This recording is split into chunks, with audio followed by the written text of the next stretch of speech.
we beat Portugal. Welcome back to the Serbian Football Show, and let's go. How's everybody doing today? This is Milos, your host of the Serbian Football Show. We're back. We had to return for this historic moment, of course. It's been a long time, but we had to all get together again just to celebrate and discuss what we all witnessed on Sunday. Of course, as always, I'm joined by a couple of good friends here. First, we have Luca from, I think you're in beautiful Miami this week. Luca, how are you feeling? How's everything right now? Hey man, life couldn't be better right now, man. The sun is shining in Miami, beautiful weather, and we get to go to the World Cup, man, in Qatar. Yeah, it's no words can describe. You're right on that. And then also we have our man Veli joining us from also sunny Adelaide, Australia. Veli, how are you feeling, my man? Pa gdje ste vas trojete? Nema vas ko gaća na porničima. Far out, man. Like, I've missed you guys all. Sitting here talking to you three, I feel luckier than Predrag Rajković's son in the hands of Lionel Messi. That's how lucky I feel. Oh, man. Glad that we're all back. And also our man Alexa joining us from probably not so sunny and warm Belgrade, Serbia. Alexa, how are you doing tonight? Doing absolutely wonderfully in this crappy November evening in a month that I usually hate, but I'm doing great. And if I may, I'd like to just take up a quick minute before we get into the nitty-gritty and before we start drooling all over how well we played, because we do owe a small explanation to our listening base, which is not small. We've been away for a while. We're aware of that. A lot of stuff's happened in the meantime. Luca has become a master of cryptocurrency. That's right. And has actually started to do well. Veli, despite the fact most of us assume that he is a beer-chugging maniac, still has some business that he has to take care of because he has to pay for all the trips he's going to have, and he has been efficient with that. Milos has had lovely things go on in his personal life, along with increased traffic on his Twitter page. And I myself have decided to take college seriously and have started to do well in it, which is a showcase of how our educational system has collapsed. Other things have happened in the meantime, the lack of technical awareness that we've had because we've depended on Luca to do the show, and just a lot of stuff's gone on, and we know we've been away for a while. But as soon as the game ended on Sunday night, we immediately started texting each other, and the love and the happiness we had for ourselves and for everybody came back, and we said we have to do a show. And we've been away for a bit, but when you come back after a long absence, it only makes it sweeter. So hopefully all the listeners here understand that. Hopefully we're going to make this more frequent. And now that that's done, we can go ahead and we can talk about the magnificence we saw 2 nights ago, which none of us can still believe. So, Milos, with that out of the way, I leave it over to you. Great words, Alexa. Yes, great to be back. Let's talk about the game on Sunday. We can talk about all the whole qualifying campaign, great campaign, undefeated campaign, of course. But we've talked about this before on the podcast. Veli, I believe you mentioned this many times, that we need to take a scalp. We need to beat one of the big teams. We hadn't beaten a big team in 11 years since we beat Germany at the World Cup in South Africa. And we finally did it again. And this time we did it in dominant fashion. I'm sure we all remember the game against Germany. It wasn't exactly dominant. It wasn't exactly comfortable. It was pretty tense and stressful. But this game, I would say that we were the better team throughout. And we were in Lisbon in front of 60,000 Portuguese fans against all odds. They were the favorites. Their whole team was healthy. They just had Pep out with the red card. But, I mean, what more can you say? One of the, if not the greatest performance I've seen in my life from the national team. I've never been so proud. I literally cried like a little girl for 5-10 minutes after the game. I couldn't believe it. I still can't believe it. It was amazing, and it's exactly what we needed. This is something that we have been waiting for forever, and it's amazing that our team finally gave us a performance that we knew for so long they were capable of giving us. All these years, we've seen disappointments, we've seen poor play, failure after failure, and things not clicking, but that whole time we knew that they could do way better. And this is why we thought that, because clearly, I mean, the team's not different. This is the exact same team pretty much that played in the last qualifiers, that, was so poor against Scotland and had a rough Nations League and the qualifying campaign and all that, right? It's the exact same team. There's very little difference. Maybe there's a lot, which is a difference, but that's very little is different now than was during the last qualifiers. The only thing that is different is the manager. That's all we can say. Pixie has come in, brought authority, brought confidence, brought self-belief and a plan, and the players love him and respect him, and he's made all the difference, and it's amazing to see. And, this is just a start, I believe. Even, today he's saying that this is just the beginning, the first chapter, and I believe he's right. I mean, he's here for the long term. He's not going anywhere. He has a plan, and the players have all more than bought in.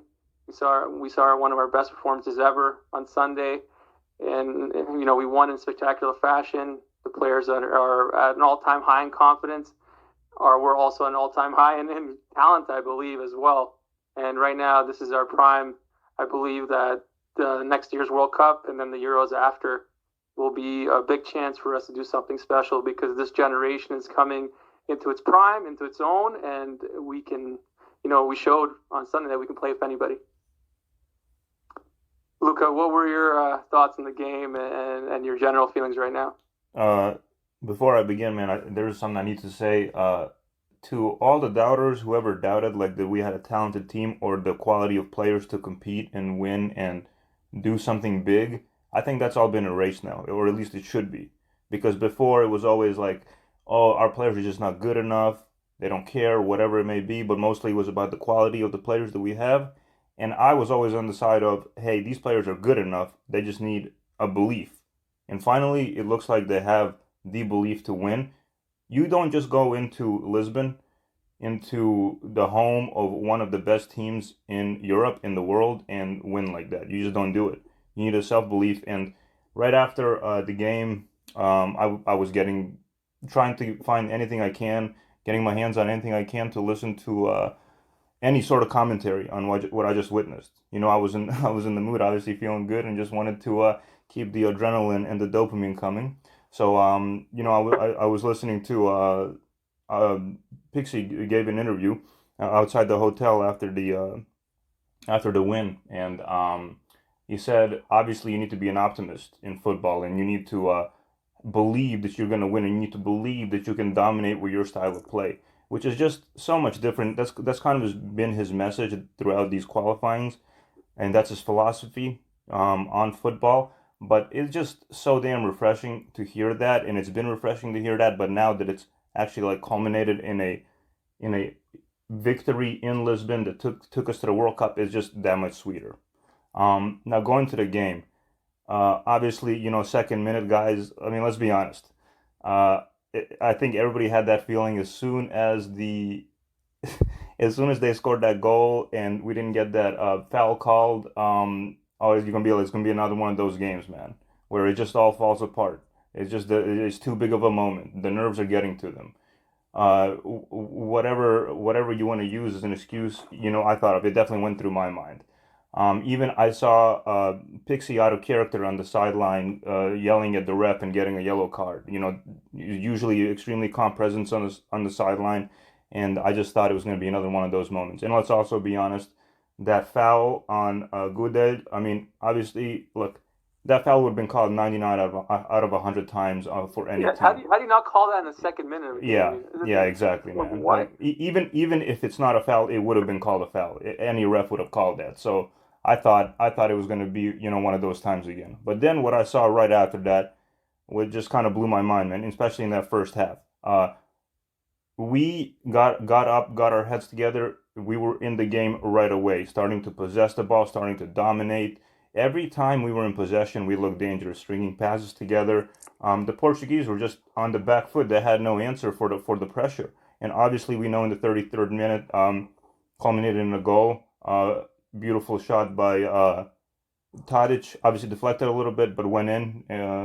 Rui Patricio couldn't keep it out. And at halftime, I texted my brother who was also watching the game, and I said, I told him, look, we got this. Like not in that concise sense, but we're playing really well, and this is extremely doable. And then obviously we know what happened, man, when Mitrovic put in that 90th minute goal. But look, at the end of the day, the better team won. You can't deny that. Just like looking at the stats, you go to Lisbon, you outshoot, you outpossess, you outpass Portugal, with superstar Portugal.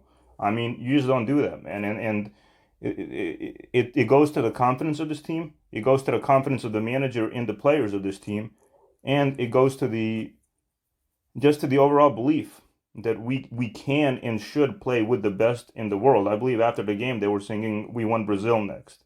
So it's just beautiful to see, man. And they're just some people I need to give a shout out to. Obviously, Pixie. None of this would be possible without his input, without his desire to win, without his belief that we're going to win, and his management style. Obviously, you can see the players trust the hell out of him. Obviously, you can see he has a great relationship with them, and that just comes from being a great, football player of our nation. And he knows the mindset of the players and how they need to be psyched up and how to get that belief system in them. I mean, he gets them laughing. He gets them in the mood for the big game. He gets them concentrated on the task. He gets them concentrated most importantly, on the style of play that we all want to see, that attacking style of play. We've always had, at least recently, we've had attacking players that we just never utilized. And now we're finally utilizing them in a proper manner that really, really suits our game. Other than Stojkovic, and obviously the whole team played great, but I have to give a shout out to an unsung hero, I believe, during that match, and that was Pavlovic in defense. I mean, if I'm a club manager and I'm watching that game, I'm doing whatever I can to sign that kid, because he was an absolute monster, a rock, whatever, a tower, whatever you want to call him in defense, man. I mean, I was so damn impressed. He was all over the pitch, bombing forward.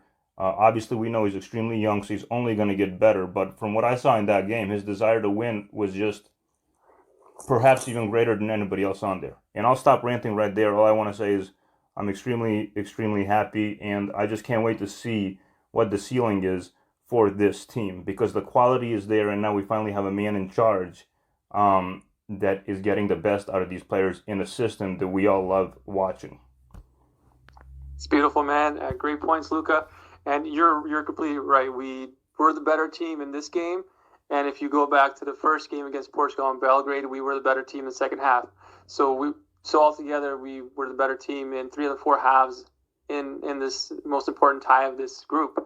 And with that, you have to say that we deserve to go first. We deserve to go top of the group, and we deserve to go directly to the World Cup. Now, some Portuguese fans might be a little bit upset still about what happened in Belgrade and the last-minute goal and whatnot, but let's be serious. The refs saved them against Ireland twice.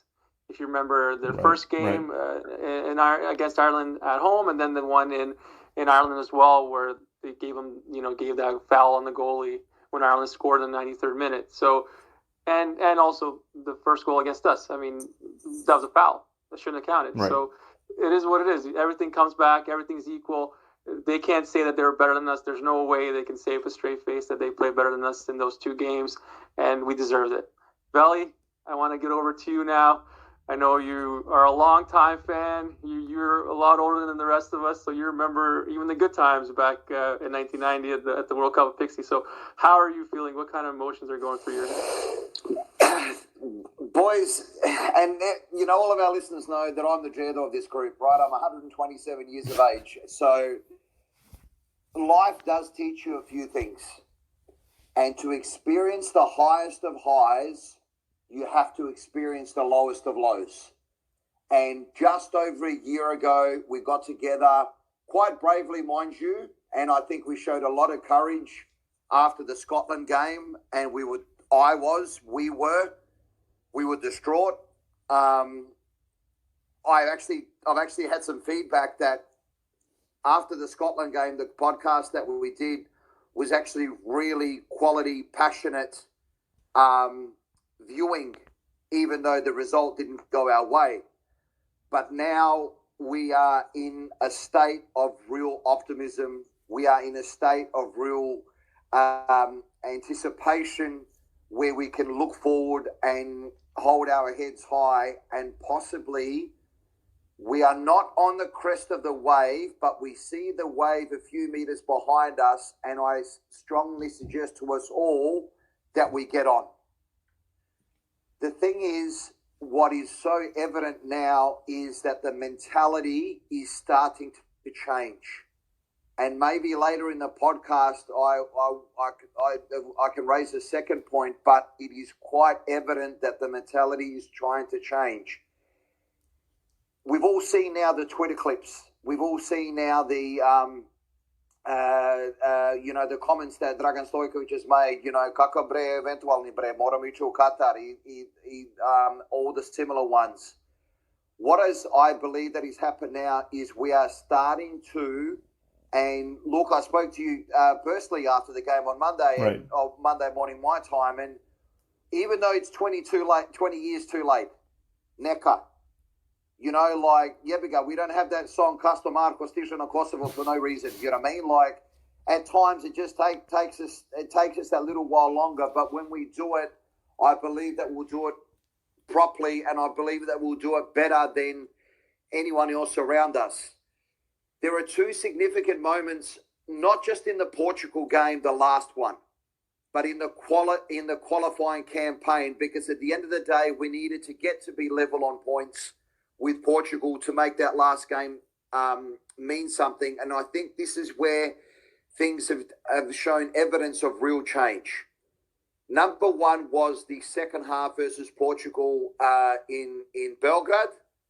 So there must have been something that was said, and I think, it's been, we on a previous podcast, even though we've had a break, we discussed that there must have been something said to give the guys courage in the second half, to show them, to get the message across to them that a comeback is on offer if we do these certain things right. And the other one that I think a lot of people do miss, and I'm not saying that as a criticism rather than rather than a comment, is I believe that Dragan Stojkovic installed a calm into the team. And nothing was more evident than the Ireland game that we played in Dublin. And let's face it, we conceded a goal that was worse defending than my comedy, right? It was really, really bad. But somehow he must have installed a calm into the team to say, you know what, these things happen, and what are we going to focus on? Are we going to focus on that own goal that we conceded, or are we going to focus on the 85 minutes of which we absolutely dominated? I remember a previous Irish manager, commented after the game for the Serbian Ireland game in Dublin. He said, guys, just get your head around this. We were battered. We were battered by a far better side that on this form will go to the World Cup. And Dragan Stojkovic and Brian Kerr, there was the ex-manager of the Republic of Ireland, both got it right. We both went. And what is really evident, I'm not sure if many of our listeners saw the Twitter feed of which when Dragan Stojkovic had the interview with Jovana, she did the old RTS breakfast show, and the clip that he had there, he just says, I believe in what I need to do. I believe in my methods. I believe in my knowledge. I believe in my work. And then I also believe in the players that are out there. Now, the way that I saw that it was a translation was, fuck off, leave me alone, and let me do my work. And I think internally, that message has got through to the FSS to let the man do his job. And we are starting to come out of the old generation of over-caution and almost fear, of which we sort of now, in hindsight, had a little bit under the Tubakovic short reign. And we are getting to an area of positivity. We are getting to an area of optimism through hard work and faith in our players and faith in our talent. Miloš, you quite rightly said, mate, there was no real change between the Nations League, Scotland qualifying, European Championships qualifying, whatever it is. The real change was after the World Cup in Russia. So the players were basically the same. So there must have been something in between the years that was changed, that was switched on, and all credit to them. I won't harp on everything that I agree with what Miloš has just said, with Lucas just said, and as we all know, when Alexa follows me, it's a lot more intelligent than what I have to say, but I completely see and it's evident to us all that there is a change in mentality, and ako bogda that will rub off to the rest of the FSS, that will rub off through our underage teams that are having a rough trot at the moment, and that will rub off into the nation as a whole, into the nation in general, because, ladies and gentlemen, boys and girls, we are at the start of something special. There is a lot that needs to go our way. The World Cup draw needs to go in our way, the group that we get drawn in, but we are on the start of something. And therefore, I believe it's a cause of great optimism, and I believe that Dragan Stojkovic's legacy will be not just with the players, but with future managers of our football teams, whether they be club or country, A reprezentacija or the underage teams. That's why I believe at this point in time, that will be his legacy. He will change the mentality finally, and then we will realize the results as results into the future. Amen, Veli. And when we won the 2015 Under-20 World Cup, we were all kind of saying, the 2022, 2026 is when that generation is going to be entering a prime in their careers. And that's our best chance to achieve something. Well, here we are. I mean, this is 2021. We're almost there. We just saw our national team play one of the best games ever. So as I think, great point there, Veli. I think we are on the edge of something special. And this is just the beginning, and we cannot afford to do anything to mess this up. And as you mentioned about FSS, not doing anything since Stojkovic took over and being quiet, I think the thing is, I believe that he isn't fully in charge of FSS. I think ever since, Kokis was pushed aside back when Stojkovic started, I believe he's the president, the economist, the manager. I think he's fully in charge. I think he has full control. Obviously, they can't come out and say that, but I believe that is the case. And great. I'm glad he's in charge, because ever since he took over, we haven't seen anything stupid. So just keep it like this, and I'm sure we'll be more than fine going forward. Alexa, I know you're anxious to give us your thoughts. How are you doing right now? Well, I'm kind of mad at Veli because he said everything I wanted to say and so succinctly. He was absolutely wonderful in everything he said, and so were both of you guys. First of all, I still can't quite believe it. I've spent 2 days in just complete shock, and the comparison that I think is very apropos is like after the Norway game. I walked out, went to the city center. I remember it was October 9th. It was 3:00 in the afternoon. It was a beautiful day. There wasn't a cloud in the sky. The birds were flying and leaves were falling. People were smiling and everything was happy. Everyone was talking about the game. It was one of those days where you just felt glad to be alive. And it felt like a huge burden went off my chest because we won a game that we were all very anxious about, very scared of. And a similar thing happened here. Again, went to the city and people were overjoyed. But I don't have that type of feeling, primarily because I still can't believe it happened. I kind of refuse to accept that we actually went, and not just won, but won in the fashion that we did against the opponent that we did. And I think it's going to take me like 5-6 months. It's going to take me like probably until the QATAR to figure out, my God, if we just beat Portugal in Portugal. And yes, they've been in a different form, and yes, they've had their issues, and I understand that that they've been in a downward sort of trend since they won the title 5 years ago. But that is still a ridiculously stacked team, first of all. It's their most stacked generation in terms of talent that they've ever had. Second of all, you're going to a place where they haven't lost in 6 years. Funnily enough, the last team they lost to at home was Albania. And then before that, it was Greece. It's like the Balkan nations have this thing against Portugal. I don't know what it is. You're going in a situation where you haven't beaten a big team in 11 years. You've had Belgium and Croatia, and you've had Ukraine and all these teams, and you go there with knowing you have to win, knowing that people aren't expecting it. And another comparison I'd like to make is the one that I made when I was talking to people a few days ago before the game. When Partizan went to Newcastle back in 2003, we had lost the first leg 1-0 as the Champions League qualifiers. They were going to St. James Park. And there were journalists that were on the plane that saw Kariba West and Ivinko Drulovic and then Lothar Matthäus, who was the coach at the time, and the experienced players. And they saw the confidence that they had. And then that confidence slowly transitioned over to the younger players in the team and transitioned over to the rest of the coaching staff. And the journalist that went there many years later in an interview said something that's very apropos to this team and this current national team. They looked like a group of people that was prepared to achieve something great in a moment in time when something great was not expected of or that very few people expected of it. You can say 14.7%. I know Milos is going to get that reference very efficiently. And that's kind of how it felt.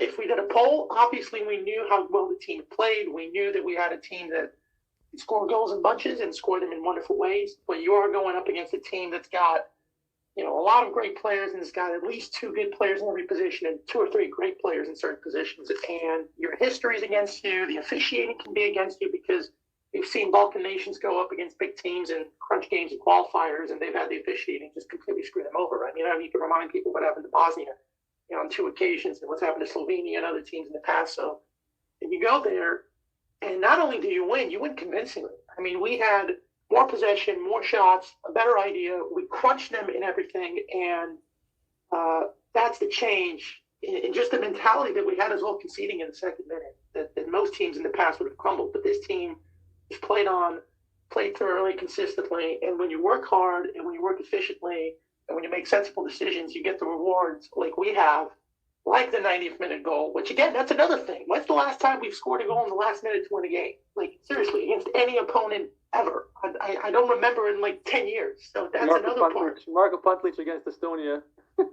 Yeah, except that it did cross the line, but they never counted it because we were playing in a snowstorm. So that's a different thing. And that's another thing it's unbelievable. The thing that Veli said that I thought was great in terms of, and Lucas said as well, thanking all the people that were there. This one is not just Pixies, and I'll get to him and how wonderfully I think he has done this whole thing in a different way. But this is the success of guys like, Dragoslav Stepanovic, who gave Dusan Tadic his break for Vojvodina. This is the success of Jelko Kasanovic, who helped a lot of the young Red Star players, the likes of Rajkovic and Grujic and the other guys that were on the team. This is the success of Ivan Tomic, who discovered Nikola Milenkovic and gave him his push. This is the success of Sal Milosevic, who gave Strahinja Pavlovic his big-time minutes. Of Vuk Rašović, who was able to drag Aleksandar Mitrovic away from the kickboxing club and put him in the starting lineup at 18 years old. This is the success of Marko Nikolic, who gave Sergej Milinkovic-Savic his first minutes in Vojvodina and then led him to go to Lazio. This is the success of the coaching staff, which is very well assembled with guys that have been around the block. And even though they might not seem like big names and big stars, they've been around. And Niko Drulovic, who I'm sure was brought on to the coaching staff for this game specifically. Nobody can convince me otherwise. This is Goran Đorović, who saw the youngsters come in this team, of the Japanese strength coach and the fitness coach. Forgive me for I forget his name. But again, another guy that's been around with Pixie for a long time. The success of all those people. And fortunately, a lot of factors went into play. If you're looking at the factors away from the pitch, it is a very convenient and wonderful thing that FSS essentially has absolutely nobody in their offices in Pazova. Nobody's in any position. And for the first time, maybe ever, the team had complete calmness and had a very structural and sensible environment to work in. There was no added pressure from the outside.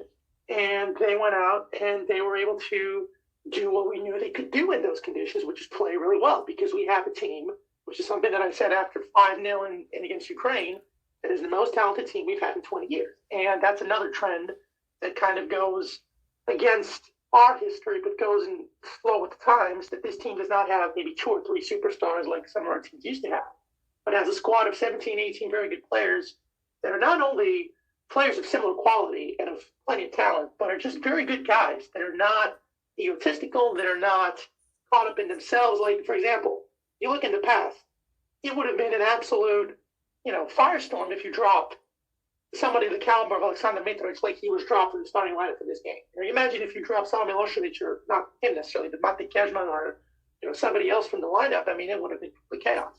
And he just accepts it and says, no problem, I'm going to finish it in the second half.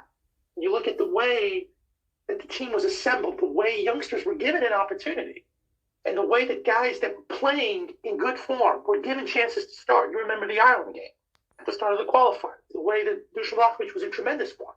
no other manager before Pixie would have given him the start. There's no way. They would have said, no, Jovic is playing for Real Madrid. Mitrovic is the most experienced, the best goal scorer. We're not going to give this kid, who's in amazing form, a starting lineup spot. Pixie gave it to him. He scores in his first chance of the game. And that's the part where I give him so much credit, because the thing that I was fearful of, which can exist when great legendary players, which he was, take over a coaching spot, is that ego can oftentimes completely overshadow them. I mean, Milos, you follow the NBA, and you know that Michael Jordan, for all his greatness as a player, is a terrible owner and a terrible manager, because his ego and just his own talent in his career makes it so that he has to see everyone else live up to it, and they can't do it. And so his judgment until LaMelo. Yeah, pretty much. But that's for another time. But, I was fearful of that, because we've seen in other managers that were big players, like Siniša Mihajlovic, who made complete chaos with everybody because of his ego, because of the fact that he was convincing you better than everybody. But Pixie recognized what this team needed. He wasn't afraid to say, all right, Ljubiša Timokovic's formation and the way that he implemented it made sense. I'm going to fix some things. He wasn't afraid to give youngsters a chance. He wasn't afraid to stick with Ivan Ilić or Milan Gajic or other guys that maybe wouldn't have been conventional starters in that sense. And on this game, on Sunday, he was not afraid to go with a formation that we probably didn't think he was going to go with. I don't know how many people thought he was going to go with 5 in the midfield. But it made perfect sense, because when we went to that formation in Belgrade in the second half against Portugal, that's when we played our best game. And he surprised Santos, I think, because he had these big statements in the media, we're going to attack them, we're going to take it to him. And then he does something that, on first glance, maybe doesn't seem so great, it doesn't seem so attacking, but actually ends up being a perfect move. And the way that he was able to give new guys opportunities, he gave Milos Spilat a chance, he gave Mitrovic a chance in the friendly. He just relaxed his team, and he had the authority to do that because everyone looked up to him, and they know that he's a great player, and they know that he's somebody who was experienced enough as a manager around the world where nobody can touch him. And he wasn't afraid to learn from his predecessors, fix those things, display his own tactical chops, and he just let these guys do what they do. And the quality of this generation, which I'll end on, has never been doubted. And these guys in the qualifiers for Russia, we had 5 or 6 comebacks when we were a goal down to either win games or draw games. This is a team, like you said, that was a part of the generation that won the Under-20 World Cup, that won the Under-19 European Championship. This is a team of guys that, for all the chaos about the money that was given to them, immediately gave that money to charity, or at least hoped for that money to go to charity. But guys that work very hard and that, sign autographs and are model citizens and don't drink and don't smoke and don't make stupid, chaotic things away from the pitch. And the talent is obvious, and it's always been there. It was just about letting them do it. And a little bit of luck went their way, and they just started to win a few games that they needed to win. And the end result was the performance on Sunday, which is the best performance I've seen. It's one thing when you dominate against Wales or Austria and Norway and good teams, but it's another thing entirely to take it to a team that still, for all of its faults, is a top 10 team in the world and certainly a top 5 or top 6 team in Europe. So it's a second consecutive World Cup appearance, and it's something that, of course, there's time until Qatar, there's time for people to get reelected in the FSS, there's more money to be at stake, pressure's going to grow. But if there's ever a generation of players, and if there's ever a person or an authority or a personality that can handle all of that, I do believe it's Pixie, and I do believe that he wants to stay here for a long time. And I do believe that he relishes in that prospect, and I think that he's not fazed by it. He looks so calm and composed, and some of the statements he was making during the qualifiers made me kind of raise an eyebrow, because it was very different to what we've been used to seeing. And I said, all right, you better go back it up. But every single time he was able to back it up, and that's why he's a great personality and a leader, and why people look up to him and why we're sitting here commenting. So he deserves credit for believing in himself, but also all the credit for not being afraid to learn from his mistakes and make changes and do whatever's right. And all the players as well. We can get into the nitty-gritty and the tactical performances and the individual greatness of all the players, which we will do in a bit. But it's just an amazing feeling to see a group of people working hard, being fair, being honest with each other, being honest towards the craft that they love, and seeing that get rewarded. And the feeling that I have is something that is just incredible. I've been smiling like a fool, and I will be smiling like a fool until the draw. I mean, I've had it all day long. The FIFA rankings, and I'm looking at what pot we're going to be in, and this is the kind of stuff you dream of. This is why you become a football fan. This is why you love your national team. And anybody that says international football is overrated, they haven't got a pot to pitch in or a winner to throw it out of, because I don't know of any feeling that can match the feeling I had after the final whistle on Sunday night. I rolled my ankle as well to prove it. So I think that's enough for me. And what about all the people who said that people in Serbia don't care about the national team? Yeah, they were the same people who were all on the street celebrating, right? Exactly, man. Remember those comments? People are going to care more about the Flog basketball derby. the airport as well, mind you. That I'm waiting for them outside the airport with the horns and everything. Yeah, We're always a nation of great principle. You know that. Remember, people are saying the day up, people are going to care more about the basketball derby game. Yeah, I don't hear anybody talking about that at all. Well, it depends on who you ask, but yeah. Well, can I just still say out of experience, and I'm only just doing that out of personal memories that I have. I've been to the European Championships for volleyball, for basketball, the World Champs for basketball. I've been to Davis Cup ties. Football is still number one, goodness. And that's how it is, right? And we still have so much love and admiration, which you still can't express in words for all those other sports, and rightly so. But football is still number one. So, when the kids came back from New Zealand and they had all those, it was the largest one ever was that 2015. Football is still number one. Debate. There's no debate. The under 20s had the craziest, largest Docek of all of them. Absolutely. The only one that's comparable is the one that Novak had when he won Wimbledon. Even then, exactly. All these comments of people saying, people in Serbia don't care about the national team. They don't care about football. It's BS. They pretend they don't care because we weren't doing well. But as soon as there's even a little slither of positivity, you see the euphoria start. You see the bandwagon come back. It's just the way it is. Like nobody will ever be able to convince me that football is. And by the way, that doesn't have to be a bad thing. I don't blame people for being disenchanted. Like we said, we talked about the QATAR friendly before the Portugal game. I don't blame there for being very few people in the stadium because the ticket prices and the scheduling of the game and all that. But it's about being consistent and being fair. And if there was ever a team that deserved its support, I will be greatly disappointed if in March, when we will have our friendlies and hopefully we have them here, that the stadium's not at least mostly full. Because if there's one team that deserves it, I mean, come on now. I understand you might not like FSS and all that. It's not like your clubs are much better and your path. Alexa, don't. I'm not talking to you personally, obviously, but I'm just saying this. Don't put it out of reach of the common man. Also, you know what I mean?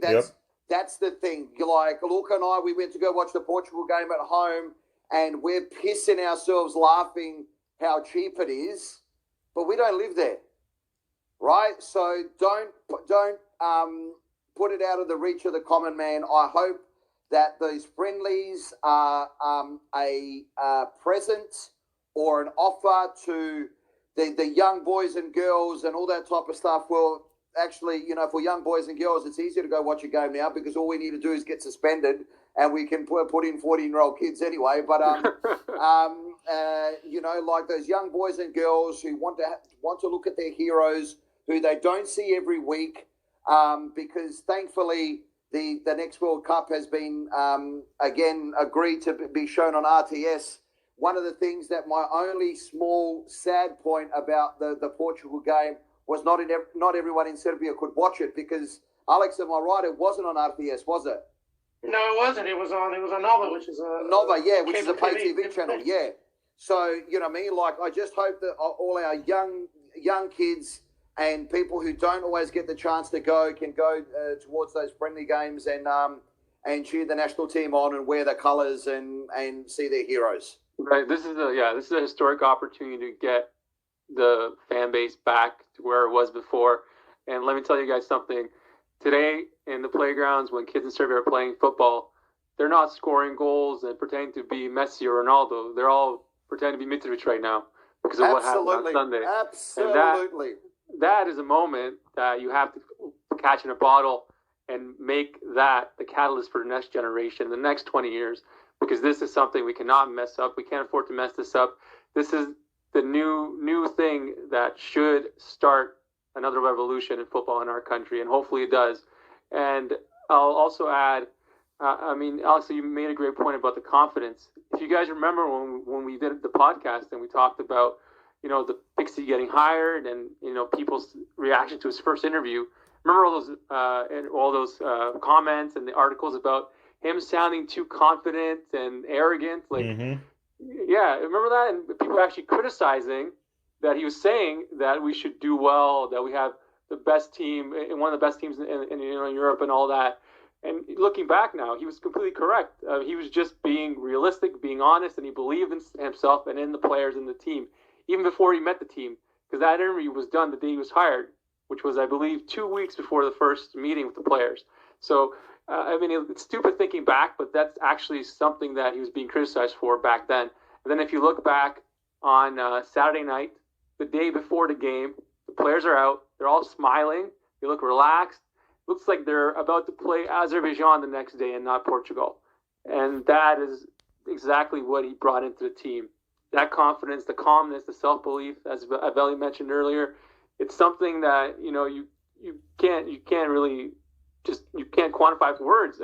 It's just the way, the demeanor of the team is way different. And he's done all that. I think one of the great examples of this, sorry, Miloš, if I could just pretty please add this. The great examples was when Mitrovic was put on the bench, right? I think what this is the big one, and another massive indicator is this. It was obviously, through all the commentary after the game, it was explained to Artur Mitrovic, you are not starting, but you have an extremely important role to play. The game goes for 90 minutes, and I'm going to put you on where I believe the game will be won. So I believe it's those that line of communication, that explanation to players who have been dropped, because Alexa made those points in the past, they wouldn't have dropped him, or they wouldn't have dropped him, or they wouldn't have dropped him. He's able to say, okay, you're not starting, but you have one of the most important roles in the team to play. You need to finish this game for us. You need to turn this game for us. You need to change this game for us. At times I see that's what he does with Radonjic as well. He's obviously, made some type of communication to him that you're some type of pinch hitter to make a spark or a stimulus or a catalyst for something else in a second half. So I believe that's another evidential factor that has changed our national team as well. Veli, for sure, man. Even Pixie said it in the interview right after the game the next day at the hotel. He even said, the journalist asked him, when did you tell Mitrovic that he wasn't going to start? And Pixie said, we were just taking a walk, and I pulled him aside, and I said to him very calmly, look, this game is not going to be decided in the first half. It's going to be decided in the second half. And I'm going to put you on in the second half, and you're going to have a chance to decide this game for us. And that's exactly how it went, man. And like you said, Veli, like that communication is just paramount to the healthiness that this team shows in how they play and in how they interact with themselves and with the manager. And then just one more point on Miloš, what you said about Pixie with that interview when he first got hired, right? And then how he was how the journalists were saying he was overly confident and everything. I mean, look, guys, this generation of players was just screaming for somebody like that. And I believe we gave Pixie on this podcast praise when we talked about that first interview about, wow, man, that is just so damn refreshing to hear. Because all we hear is like, we'll do our best and we'll go out there and give them a hard game and all of this. And then you see the formation and there's like, it's overly defensive and, people are not playing where they should be playing, or certain people are not in the game. And so, like, this generation of players were just screaming for a manager like Pixie and for the philosophy that he brings. And I think that just shows in their style of play and in their demeanor and everything else. Damn right, Luca. And the sign of a great team in every single sport is that next man up mentality. If you look at our game against Portugal, there was no Nastasic, he was injured. So you bring in Miloš Veljković, who doesn't play much. He has a very important role in the center of the fence. Big pressure game, gets the job done. Injury to Lazovic, injury to Đuričić. Nobody played right wing back. You put in Andrija Živković, who has almost never played that position before. He comes in, he puts in a good shift. Has never played that position before. Great shift. Put in a shift, though, man. That was impressive. Exactly. They put in the shift. That's it. The next man up mentality. The whole team believes. I believe. Look, Uros Spice came in the game. Yes, man. And he was great. He was great as well. He was great. Like, it doesn't matter who is playing. It doesn't matter what position they're in. Look at Sasha Lukic. Obviously, you talk all the time about Sasha Lukic. He's playing out of position. he's better playing forward, and that may be true. Yes, he is better playing forward, but look at the game he played against Portugal. He didn't play forward. He made my words. I mean, he absolutely made me eat a bag of crap because he was the best guy on the pitch. Amazing. He played amazing. His best game ever for a national team, except for that one half against Romania in the National League when he looked like Messi. But this was his best game for a national team. He played in a defensive role. He covered the defense so well. He was amazing. This was the best game he might have ever played in his life, and especially from a defensive end. And that's not a player who plays that type of football. So that just shows you that this is something more. This is the next level that we're reaching right now, because this is not things that happen with just any team. This is the start of a team that's really, really good and has the potential to be great, because you can't manufacture that. I mean, I'm confident anybody that came in off the bench that game would have done the job, because they believe that much and they are so well prepared. They know exactly what to do and what's expected of them. And when you have a team like that, you can beat anybody. And that's what makes this so special, and that's what makes what's coming next even more special, because we have historic opportunity to do something really great with this team. Absolutely agree. Absolutely agree. Another part is basic communication. Talk to those guys in another way. Exactly, man, right? It's not rocket science. Respect them. You know, we have, remember the pressure that existed. I'm going to make that quick historical kind of reference before I give the mic to either Riley or Luke or you. Remember the pressure that existed before the Georgia game, for the Rush qualifiers and the Austria game. I mean, the pressure that was on those guys and the writing in the media and what the manager was saying. I'm not blaming Muslim for this because it wasn't really his fault, but the pressure that existed there, it was like, if you don't win, you're going to get executed in the middle of the street. I mean, it was just, no wonder they went out scared. I mean, especially the Austria game. I remember that vividly. And again, without sounding like a dick, I was there. And knowing that they played in Vienna and they knew that 90% of the crowd was going to be Serbian anyway, it was like playing in Belgrade. And the pressure there was immense on a man who got them there, and then everybody fiddled in his business. Exactly. I mean, the whole players are going out there. Even the players have attested to it. Like, wait a minute, we're 1 point away from winning this thing. What's the rush here? And then everyone's talking about he's going to get sacked. We're not playing well. Yada yada. And you look at this game. Now, again, I understand you have the playoffs. I get that. But that team had the playoffs too. And here you see guys walking on the beach. They're smiling. They're just talking normally. They're not lazy. You know, people are going to make that mistake. It's not that they're not interested or that they're kind of too relaxed or whatever. It's just like, all right, we came here. We know what we have to do. We've done everything in our power to prepare for it. We've worked hard. We've trained hard. We've analyzed them well. And it's just a game at the end of the day. You know, it's not the fate of the world is not on our shoulders, and we got another chance to do this, and we believe in ourselves. Let's just go do it. And he just relaxed him in that way and did a great job with that. I think that's another part. It's just basic human psychology that's equally important to the tactics. But again, the way he was able to give Mitrovic a chance off the bench, you know, when he wasn't playing, or he kept him in the lineup after a lot of missed games. The fact that he was giving youngsters a chance. A lot of people didn't see the value in that. The fact that he wasn't scared to experiment in friendlies. Like, it's basic communication with people. It's basic communication with players that you have to respect. And they obviously respect him because of the history that he has as a player and everything like that. But they went the extra mile. And when you listen to the people you have in your coaching staff and everyone else, it just makes it easier. It's just a very tolerant, reasonable, logical approach to things, which has not been seen very often. And on top of that, you add this sporting character. You compare the statement that Divish Tumbakovic made before the Norway game, where we're praying to God that we can stop Erling Haaland. Here you have, wait a minute, we have to go to the World Cup. There's no ifs, ands, or buts. Like, it's refreshing to see somebody accept his, I don't want to say responsibility, but accept his role and live up to that role. Which is very rare here in Serbia. It's just, not just in sports, but in life. And when you see that, and the players, and I think the media, and I think that the fans are just begging for that. They're surrounded by all that stuff every day. They've seen it on the pitch too many times. When you see somebody like that who's not scared, who has the chops to back it up, which he showed in the first 3 games, it's refreshing. And I'm going to end on this point, or when you guys take over. We didn't do the show for 5 months. And yes, a lot of stuff happened in the meantime with the clubs doing more in Europe. And, you know, there were obviously games that were played, and we played well, and we could have talked about everything that went on in all those games for an hour and a half to 2 hours after each match. But it was flagrantly evident from the third game on that this was going to be the game for all the marbles on Sunday night, because the team was playing so well. It was so balanced. It was accomplishing everything it needed to do. It was hitting all the right notes. And you could see things were going to go that way, that it wasn't like we were going to add much to the topic, because we were saying what everybody was saying. And that's the biggest testament to how well things were run consistently. And the fact that the team didn't drop its head. The team believed in itself. And it aimed for the stars and it wasn't scared to go there. And they were rewarded for it. And it's just wonderful to see somebody with sensible logic and common thinking without any ridiculous phrases. It's not like Ilya Petrovic who shows up with 15 notes and pages with various speeches where he's citing Rembrandt and he's citing Philip Vucic and all this stuff. It's not like Mladen Krstajic who treats players like jackasses and doesn't talk to them. It's just a very sensible, common, man-to-man approach where you respect him, he respects you, and they do well.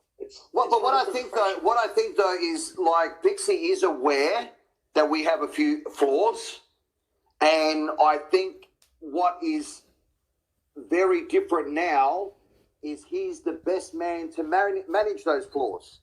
Okay, the game against Portugal, we all know was all or nothing, right? A draw did no use for us, and obviously a loss had no use for us ever. So we didn't gamble. We made a educated decision to play that way, and we got up. But I still think as time goes on, he knows that Nemanja Gudelj and Sasha Lukic are extremely important players in the way that our team plays. And I believe that he would also know that he's not convinced in the position of goalkeeper moving forward who's our number one. But the thing is that I am so convinced that he's actually the right man to make those decisions and to value every single one of those players in the squad for the position and the part they have to play in the journey that we need to go on. So that's what I find the massive self-assurance. Yeah, and I think whoever he starts, we're all going to be like, okay, sure, go ahead. Exactly. Absolutely. Absolutely. Yeah, like, how can we argue with anything he does, right? If he puts Vanya in goal, sure, man, go ahead. I love it. Great job, Because and if anything, I don't think he's got that position in his head 100% satisfied yet. Whether it's Milad or Vanya or Rajkovic or Mitrovic and all that, but Predrag Rajkovic, brother, that beard needs to go. It's fucking terrible. All right? It's been worse like the beard. The beard for his career. Like everything, man. The beard, like, dude, trust me, you're a good-looking chicken and all that type of stuff, but you don't need the beard, man. And I reckon it's got a lot to do with that, all right? So get rid of the beard, brother. But I reckon our goalkeeper, and I reckon if we look for another holding midfielder, would complement our squad even more than what it has now, because we all know, moving forward, we don't have much of a problem, right? Moving forward, we don't have much of a problem, but one of the most impressive things I saw on Monday morning, my time, Sunday evening to the rest of the world, was how quickly we reacted in transition, especially as moving forward, because we've spoken about this on the pod many a time. Modern football is about quick thinking and reacting in transition. And especially moving forward, our transition play was superb. Yes, that's right. And boys, how are we 45 minutes into the podcast and we haven't even mentioned the living legends, Mitrovic and Tardis yet? How's that right. possible? This is going to go for 3 hours, and I love it. For very, very good reason we haven't mentioned them. Listen, so we've all seen the Twitter clips of our players chanting and celebrating in the change rooms, right? We all know now that our footballers are not full-time because they also have a part-time job in the world ab curling or sit-up competitions, you know what I mean? Because, put it this way, I haven't seen my wife in a day and a half, and everywhere she goes, she takes the phone with her. So, I like far out, man. That's why we haven't seen her, because I think that the Serbian women of the world have now taken all their adulation. Luca, tell the people a bit about the two absolute legends who have carried us for another qualifying campaign. I mean, what can you say about two absolute gods, basically? Hey, man, isn't it beautiful life's poetry that Mitrovic misses that penalty against Scotland and scores this 90th minute goal? And they're, what is it, like a year apart almost? And he eats a pizza. And he eats a pizza and drinks a Coca-Cola right afterwards, man. You know, that's a real man. Just to stick it to Ronaldo. Yeah, that was awesome. Coca-Cola, yeah, screw you. Have some of that. That was awesome, man. I mean, look. You better get a brand deal out of that. Come on, man. I know, man. Hey, I heard that Coca-Cola stock price shot up $5 billion when he did that, dude. So. But hey, man, what to say about these guys, man? I mean, they're just the ultimate professionals, and not only that, but just like there's no controversy surrounding them. They're just a great role model for a young kid to look up to and say, I want to be like that. There's a perfect example you gave, Milos, where you said, look, they're not the kids playing on the playground are trying to be like Mitrovic and not like some like Messi or Ronaldo like that. That is fucking beautiful. Excuse my language, but you just like that's what you want as a footballer. And my goodness, if those two guys don't deserve it, I don't know who does. Absolutely, two of the best players. I can confidently say this now. They're two of the best players who ever played for our country, bar none, without any doubt, any argument or anything. I mean, just hopefully they're able to achieve something at a major tournament because they really deserve it. And it's amazing that our younger players like Vlahovic and all those guys, Pavlovic, SMS, those guys have role models like that on the team to Yes. look up to. It's The just big thing that Mitrovic and Tardis did, that I reckon they made very wise career choices about where they play. Like, so Exactly. Tadic went back to Bingo. Holland. He went back to Holland, and where you play for Ajax Amsterdam. I've been lucky enough to see 2 games of Ajax in their stadium. It's like an Ajax supporter goes watches the theatre. Do you know what I mean? So Tadic is now an obvious artist. He's an orchestrator. He's a ringleader. And so I believe he went to a league whereby it was going to prolong his playing life. And so all credit goes to him. While Artur Mitrovic, listen, there's absolutely like nema srama da on igra in the championship level in England. Man, Because fuck we, no. we all know that I reckon that would be in the top six leagues in Europe. six best Right. league in Europe. Yeah, do you know what I mean? Like it would be huge. And It's Artur neck and Mitrovic- neck with the French league without PSG. Absolutely, PSG, yeah, and like, and he's the type of player. He's not going to weigh 83 kilos. He's just not that type, right? So we've got to celebrate what the type he is. Do you know what I mean? Like, so if he plays in the championship, and let's face it, the championship, English championship, plays more games than the NBA. He needs that type of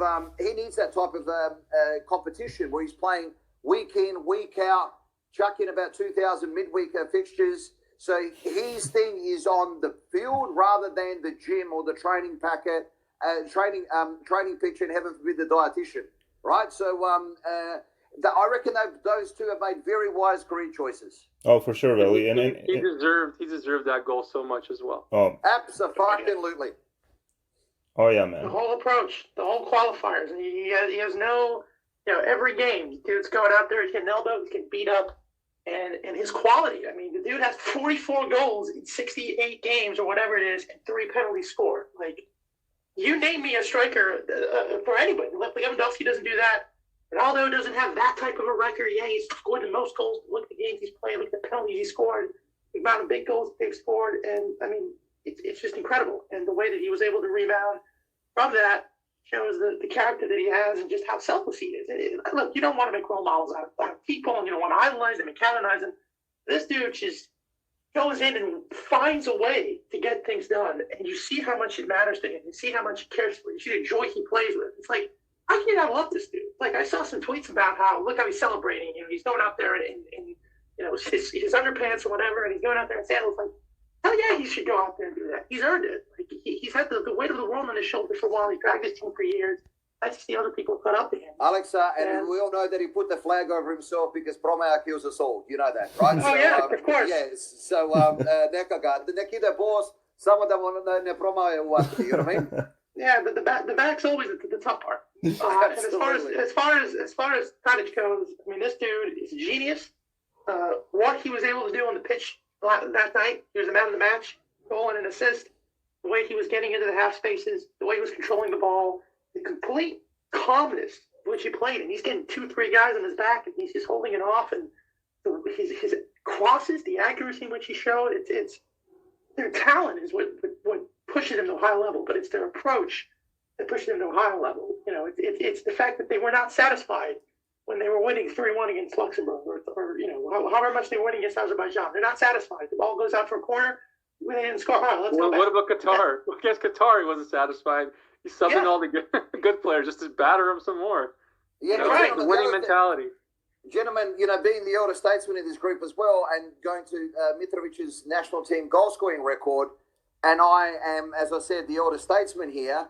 I don't remember Serbia ever being drawn in a group with San Marino or Andorra or Liechtenstein or something like that. Never. So he's never had that. Well, not in like this generation. No, I remember absolutely 2004 for the 2006 World Cup. I think we had San Marino when Yestovich scored a hat trick. All the bottom dweller teams, apart from the Pharaohs in 2010. So let's say in his era, 2014, you don't have that. You have Armenia is your worst team, and Armenia just until the last match in these qualifiers. They were in it. Yeah, they were in it. Absolutely.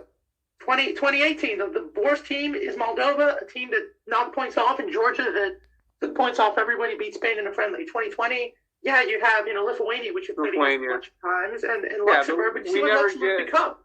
We never get Gibraltar. We never get Andorra. Yeah, that's what I mean. Liechtenstein. We never get them. We never get the 10-0 teams, Not to mention that he has only 3 penalties scored. You understand how hard it is to score that many goals and not take penalties? And when you're getting beat up the whole time. Yeah, exactly. We're struggling for words because all the four of us are trying to think there is nothing to say. This is where you sound like an old man and say someone across the živi zdrav. That's the thing.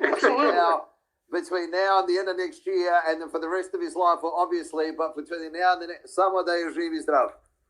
And the happiness that we all have is just when you see hardworking people like he is, because he's not, obviously he's talented and he's smart and but when you see how much he cares and just when he wills the ball into the goal, like that header, not to mention the skill that he had, because it's hard to head the ball down into the corner with power the way he did, but the way he just, 2 guys on his shirt, he just brushes them off like nothing. He just gets to that ball. The second goal he scored against Ireland at home. 3 guys are on him. He just wants to get them. You see guys, they either have it or they don't. Find a way to get things done. It makes me happy for them. And when you see how he celebrates and when you see how he cares, it makes it all the better. And he deserves 10 minutes of the show. I know that people are going to say you're this guy. Hey, Alexa. You're not doing enough to this guy, but.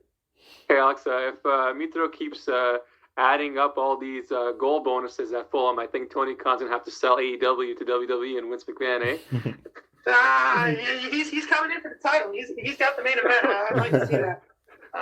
You know when you want it. So, but again, very quickly as well, we've still got time. All the guys over there, not to discredit anybody. He lost the ball for that goal.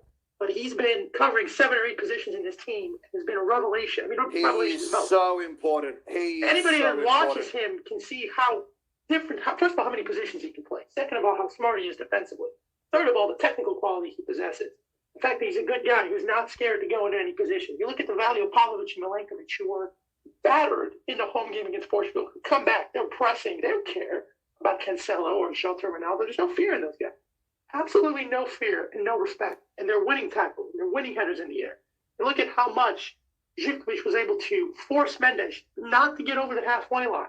Whereas he's never known as a defensive player. And he doesn't have the pace he used to. He doesn't have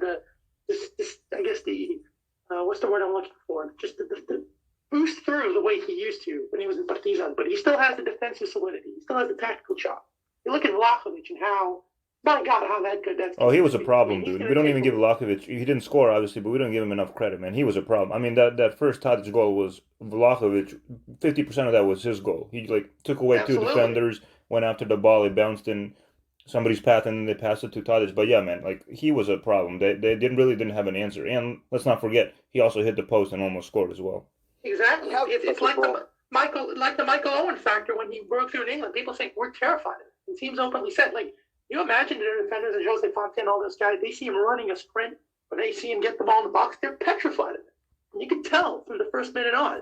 You look at how much Kostic ran, the way he covered the entire length of that sideline, and looked like he just got into the game. Sasha Lukic, we already mentioned how great he was. The guys that came off the bench, all the guys in the qualifier, like Ivan Ilic and Gajic and other players that were given chances. Filip Juricic, who played out of position as a right wing back and didn't look bad while doing it. To have this much depth, because we've got 18, 19 very good players that can hop in at any time, and we can play different styles. If we need to take the game to an opponent, we can do that. Even though this team is primarily set up for a counterattacking style, which we've seen many times, we can do that. If we need to beat you up with long ball, smash mouth ball, we certainly can do that. And if we need to play tiki-taka in a way, we can do that, because that first goal was essentially that. The ball, Lukic carries it, gets it to Kostic, back to Vlahovic, to Lukic, to Tadic, to this guy, to that guy, goes to Tadic, he scored. Like 7-8 passes in that move. And that's the versatility of this team in a positional sense, in a tactical sense.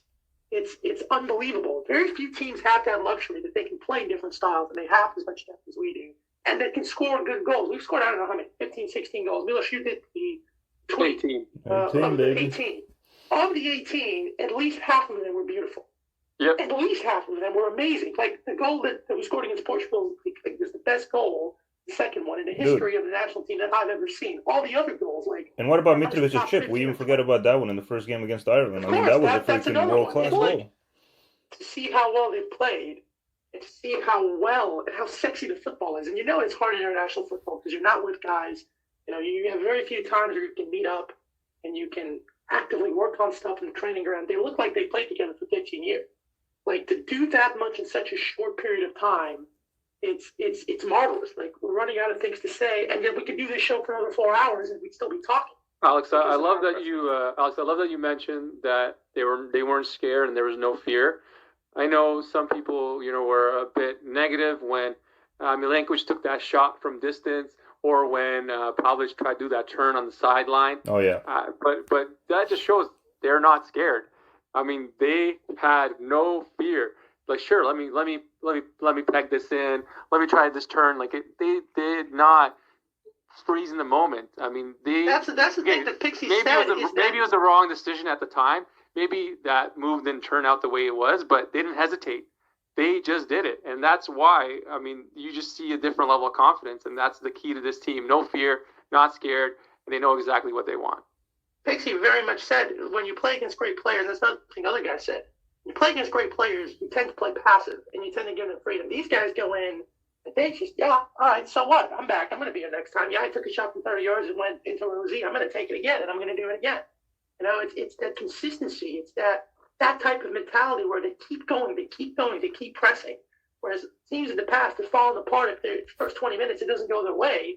Remember the Scotland game? First 10 minutes doesn't go our way. We don't exist until the 80th minute. Oh God, Alexa. I mean, in the past, after the second minute of that goal that they scored, I mean, that would have been a 4-0 victory for Portugal, dude. We would have had a red card right after. Yeah, exactly. One thing I think is going to be massively evident as well next year is I don't think that Dragan Stojkovic is going to take the Nations League lightly either. Oh no, he's not. I think he's going to really plan for that as well. That set of games in June. He might experiment a little bit more with the friendly games that he has, just like in the same attitude he had with the two Qatar fixtures. But I reckon he is really going to take the Nations League seriously and to put us in the best possible position should anything happen, because Nede Bože, but, we can get injuries and suspensions and things like that. I reckon he wants to put the national team in the best possible position that he can in every competitive match that we play. For sure, man. And that's also about building that winning mentality, right? You can't just be passive about some games and not others. It's like it's consistency that builds that winning mentality. And he's shown, I mean, just like against Qatar here, when he was like, 2-0, obviously we're going to win, and he just throws on like our starters. So like, you just want to see that. Absolutely. Yeah, it's the best. I think we'd all agree that we are extremely happy, extremely proud, extremely thrilled, and extremely excited for what is coming next.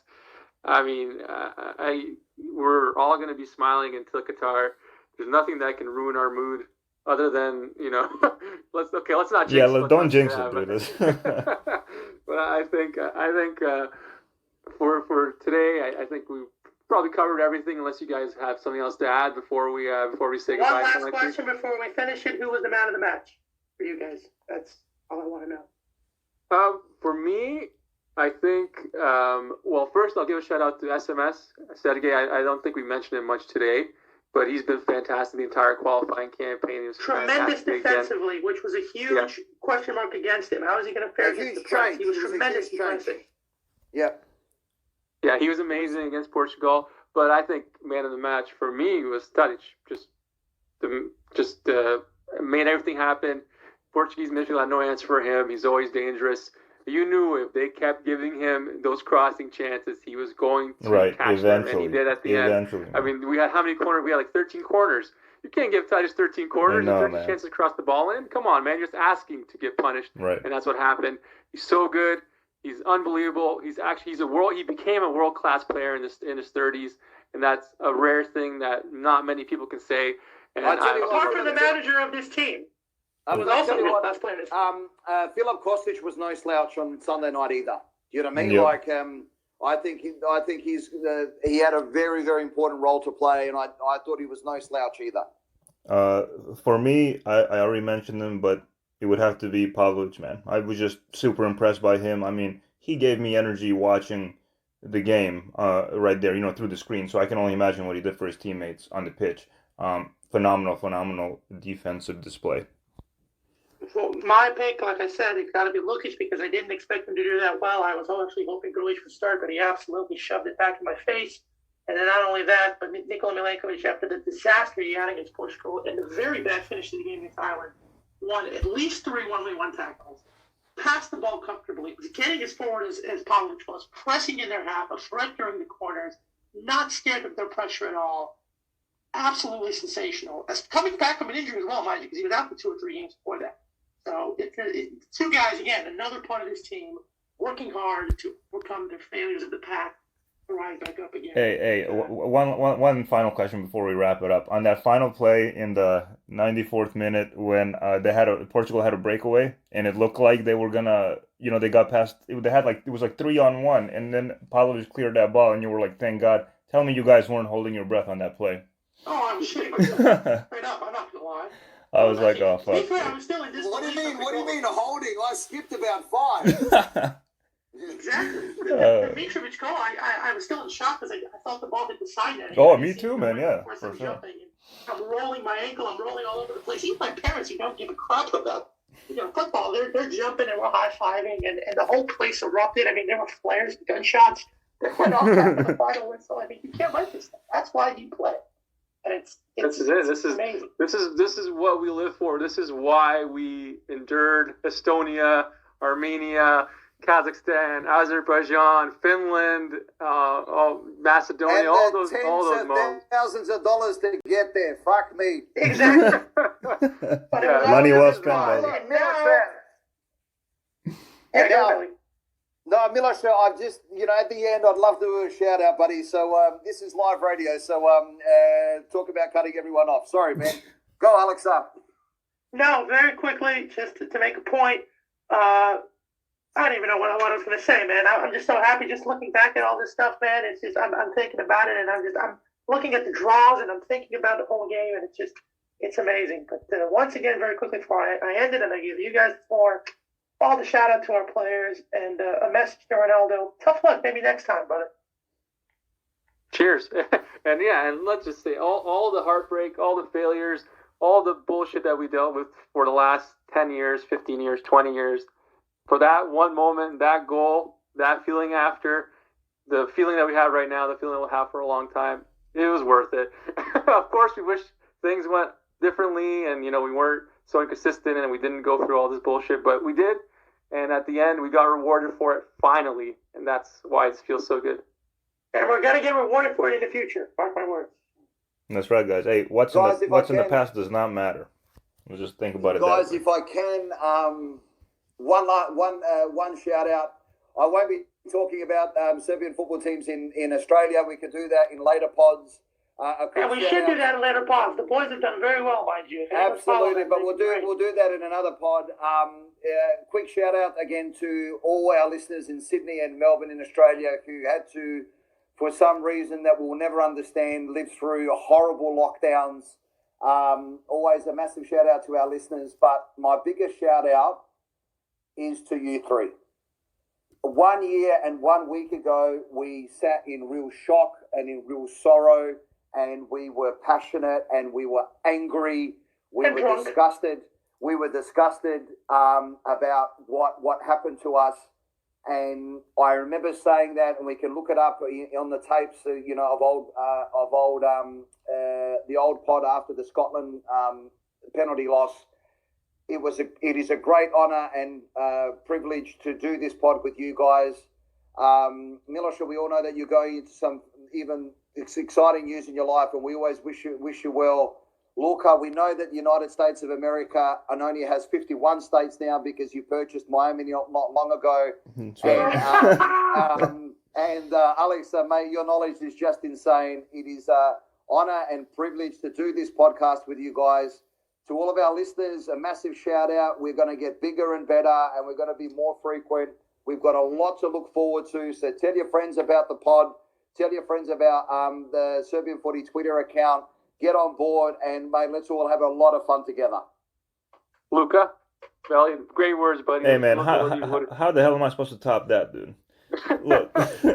Look, man. No, obviously, Valley, sentiments right back to you, dude. Always a pleasure with you guys. It's obviously a lot better when we win and we have this euphoria than when we're in the dumps. But all that suffering, it made it worth it, man. And I'll leave it with this: when Bernardo Silva goes on Portuguese TV and gives an interview and says there was not a 10-minute spell in that game that we were better than Serbia, that's how you know you dominated the game. That's right, buddy. And the feeling is unbelievable. It's unreal, and we never want it to go away. Mitrovic is God, and to close it off, idemo Qatar, na na idemo Qatar, idemo Qatar, na na na na na, idemo Qatar, idemo. Absolutely. Fuck yeah, boy. We got some X Factor here as well, just to top it off. What could be better? Not this See you, boys.